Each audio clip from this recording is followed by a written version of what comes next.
Olá, gente boa. Estamos chegando ao fim de uma era sombria. Aliás, ao fim sombrio de uma era sombria. E eu gravo esse vídeo para que a afirmação que faça seja bem entendida, seja entendida com alegria. Porque é o fim de uma era. E isso, quando passar, abrirá a porta da esperança. E a esperança está, por via de consequência, logo ali, no ano de 2026, já na contagem regressiva. Essa era a que me refiro, e vocês imediatamente vão entender por que é uma era, se caracterizou pela hegemonia estabelecida por dois partidos políticos que comandaram, na perspectiva nacional, a política brasileira durante um quarto de século. Iniciado em 1996, com a eleição de Fernando Henrique Cardoso, iniciava-se ali o teatro das tesouras. Fernando Henrique Cardoso disputou 2 eleições contra Lula. E já estava armado o teatro das tesouras.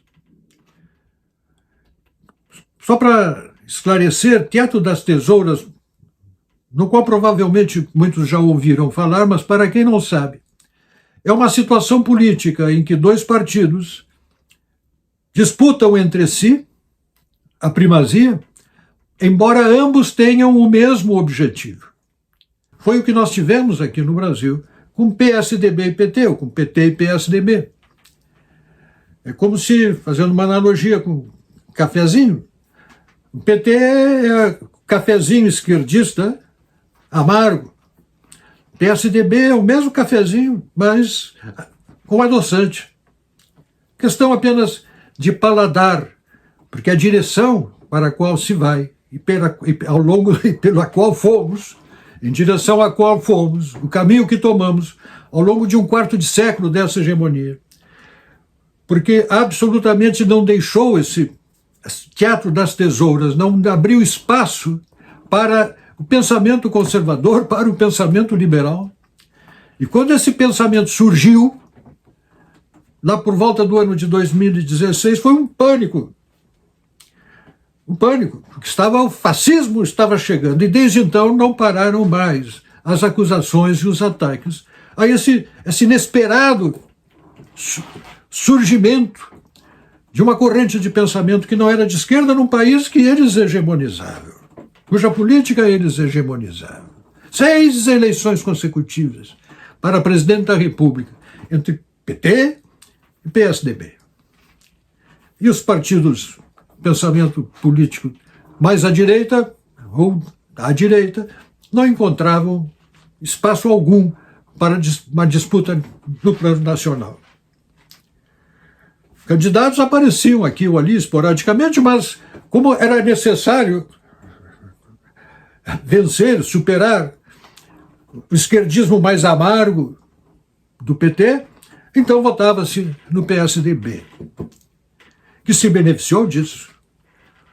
Pois chegamos ao fim dessa era. Chegamos ao fim dessa era. E isso tem que ser saudado com causa de esperança. Porque o PSDB procura um partido com o qual juntar-se, de algum modo, para não se tornar nanico. Porque nanico, na verdade, já está, para não ficar nanico. Nanico já está. E o PT recebeu das urnas do ano passado a lição que todos assistimos. Saiu dessa eleição como o 9º partido político nacional, se contarmos o número de prefeituras. E como 7º partido político, que poderiam alegar que não, nós temos cidades populosas, pois somando a população de todos esses municípios que colocam o PT em 9º lugar, em relação a todos os demais, em 9º lugar, somando a população, ele fica em 7º lugar. Então, nem por esse caminho dá para imaginar que salvou-se o PT. Da pequenez também. da insuficiência. Acabou o teatro das tesouras. Acabou esse jogo de cena, enquanto os dois partidos brigavam entre si, e brigavam mesmo, acirradamente, nos plenários, no Congresso Nacional, na Câmara, no Senado, nos bastidores do teatro, o Lula e o Fernando Henrique, fraternos amigos, comemoravam. Era o que eles queriam. E foi o que os manteve na crista da onda política do Brasil. Mas isso está chegando ao fim e isso tem que ser festejado, tem que ser saudado. E como há consciência de que isto chegou ao fim, vivemos estes dias ainda mais sombrios. Porque esta é a reação natural. Daí a importância de censurar a opinião, de reduzir as liberdades de expressão, deixar a Constituição de lado, as garantias constitucionais. Por isso estamos passando por esses tempos difíceis, por isso temos presos políticos, temos esses inquéritos sem fim. Então, não bastassem estes anos de corrupção, não bastassem estes anos de atraso, de subdesenvolvimento, de desenvolvimento muito aquém daquele necessário para um país com 210 milhões de habitantes, um país de tantos recursos, cuja sociedade vive pobremente, um país que não cessa de pensar em como tomar dinheiro da sociedade produtiva, da parcela produtiva da sociedade. Um país onde a educação caiu para níveis terríveis, onde os costumes se deterioraram, onde a criminalidade avançou.